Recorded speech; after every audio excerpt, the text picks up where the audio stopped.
Well, joining me now to look at the week in federal politics and the third wave of the pandemic are two journalists. Tonda MacCharles is a parliamentary reporter for the Toronto Star, and Ian Bailey is a reporter with the Globe and Mail's Ottawa Bureau, and he writes the Globe's daily politics briefing newsletter. Both of you, thanks for joining us. Hey there. Hi, how you doing? Okay, well, let's start with, I have to start with a premier who was having interactions with Ottawa on two fronts this week, Doug Ford. I mean, it's not a surprise. His province is arguably in the worst state of affairs in the country in terms of the overrun hospital system. The province is having a really rough time of it. We saw him have an interaction with Ottawa this week when he suggested that his paid provincial sick leave program would consist of Ottawa doubling its federal benefit. He was rebuffed by Federal Finance Minister Chrystia Freeland, and then within a day he was announcing a provincial paid sick leave benefit. But then we saw him last night sending this letter to Ottawa asking for them to change their border controls and quarantine and all that. What do you make of it, Tonda? And apparently he had other asks, suspend international students, more strict measures at the border, tests on domestic interprovincial flights, and then the sick leave program. Look, Doug Ford has a lot of asks of the federal government. You notice you never hear them outright saying no. However, they are very cool to most of his demands. Although today, being Friday, Justin Trudeau appeared at least open to consider or look at the idea of suspending international students.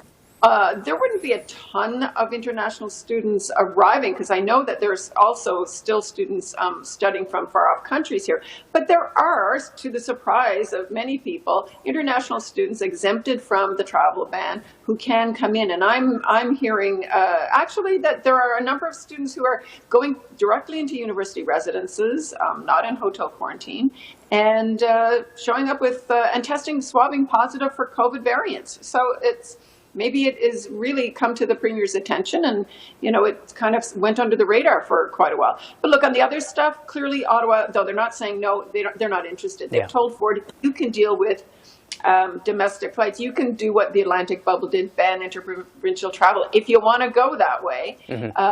No, they've punted that.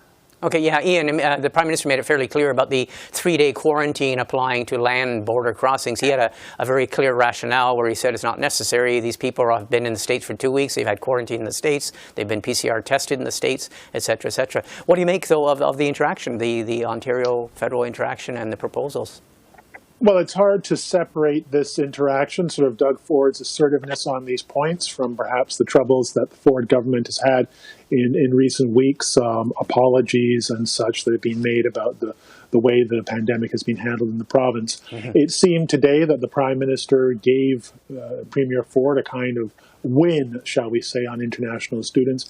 And watching, and the Prime Minister, that is, seemed very patient, shall we say, with Premier Ford on his needs. I mean, that's sort of what stood out for me watching the interaction today. As Tonda pointed out, the Prime Minister drew a line in a number of areas, but he seemed to go out of his way in saying on this issue on international students, he'd be willing to do what he could. His office would be willing to step in, and we'll sort of see where this goes from here. I want to ask you something, because you have a lot of contact with BC politics. It's interesting how he was basically stared down in a way by the federal government when he suggested that just doubling their contribution to the federal benefit would be enough to fulfill his promise of a paid provincial sick benefit. And Chrystia Freeland's staff basically said, no, that's not sufficient. That's not what we would be doing. We're not in the business for that.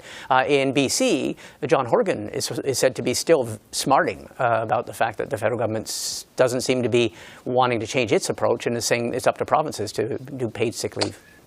Yes, and Premier Horgan out here has said he may be smarting, but I guess perhaps like the Ford government, he has said that the BC government will be announcing something in due course, something in the next few days that will sort of act on this issue in a BC perspective, sort of move as Ontario has moved to deal with an issue that Premier Horgan has been talking about for quite some time. So it's going to be very interesting at this point, presumably next week, maybe late in the week or such, to hear where BC goes on this. We'll have another province, therefore, sort of moving on this issue. It's no surprise that, it's no surprise that all of the provinces would love for the federal government to take it on. But there are legal and regulatory reasons why they don't get to mandate most employers in Canada who are provincially regulated. Yeah. Ottawa can't boss them around and say, you've got to keep your employees on, you can't fire them if they need some sick days off. You know, there are good reasons for the provinces to do that kind of regulation in their sphere. But the feds have the money, the provinces have the power, the provinces don't want to have to end up having mandated paid sick leave for all these employees during COVID and then have to claw it back or drop it post-COVID. I mean, that's electoral, Yeah. I don't know. Suicide, yeah. Is that roulette? Like, that's, yeah, that's ridiculous. It's a bit, in a way, it's a bit reminiscent of the whole struggle over long-term care, improving long-term care wages and essential workers' wages. There were some federal top-ups to that, and then the provinces went ahead with some, but some of them have expired. A lot of the major support payments came from Ottawa. So, I mean, obviously the provinces would have loved to have seen paid sick leave coming from Ottawa.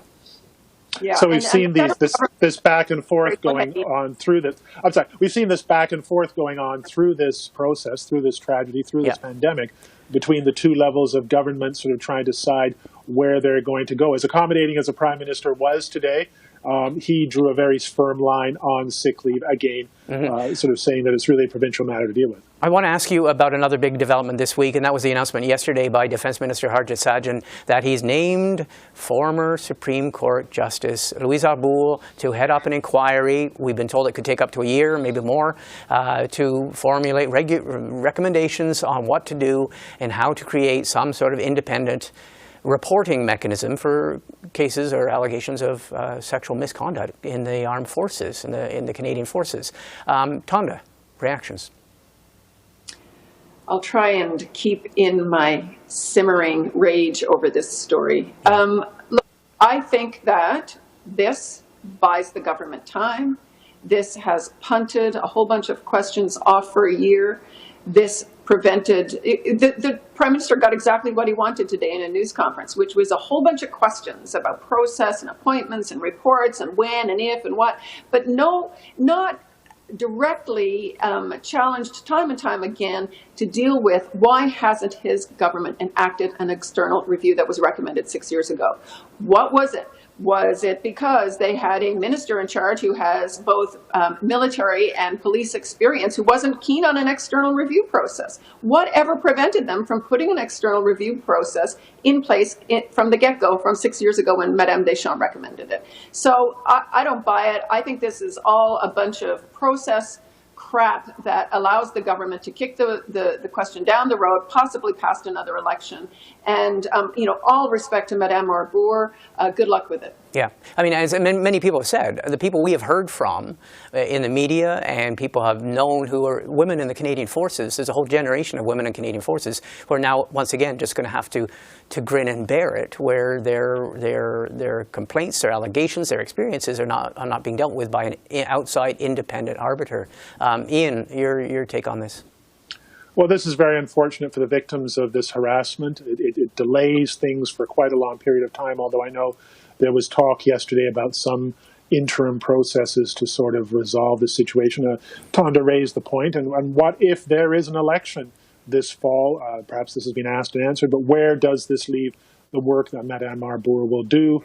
What happens to that work, and what happens to whether it's picked up and how it's picked up and such?